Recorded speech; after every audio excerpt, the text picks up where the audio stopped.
Il suffit alors de passer la bouteille sous l'eau froide et d'observer. Vous obtenez un ballon de baudruche qui a eu tendance à se gonfler à l'intérieur de la bouteille et non pas vers l'extérieur. Le fait que l'air qui était chaud à l'intérieur de la bouteille s'est refroidi au contact de l'eau froide fait que cet air occupe maintenant un volume moins élevé. Ça se voit d'ailleurs, la bouteille s'est déformée vers l'intérieur et non pas vers l'extérieur.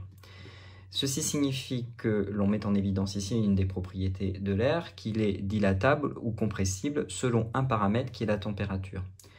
Au contact de l'eau chaude, l'air qui était dans la bouteille était extrêmement dilaté. Et par conséquent, lorsqu'on a enlevé l'eau chaude dans la bouteille, l'air qui a pris sa place a pris immédiatement une température élevée et là aussi était dilaté, donc occupait un grand volume.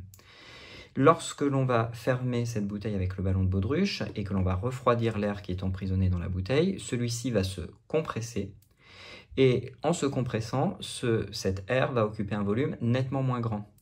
Ce volume moins grand va donc se compresser et va attirer vers l'intérieur de la bouteille le ballon et c'est ce qui va provoquer le gonflage de ce ballon.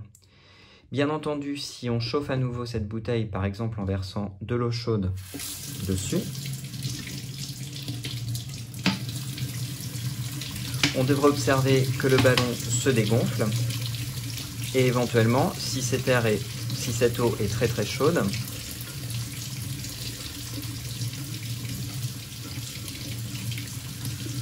on pourrait même voir éventuellement ressortir le ballon.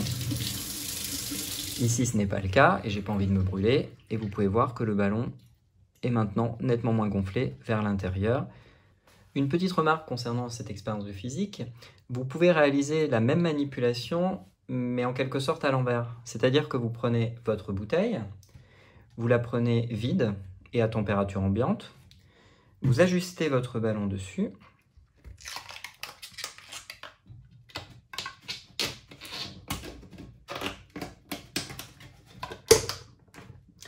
vous mettez exactement de la même façon la bague et vous préparez votre expérience suffisamment longtemps à l'avance puisque vous allez disposer votre bouteille dans votre congélateur.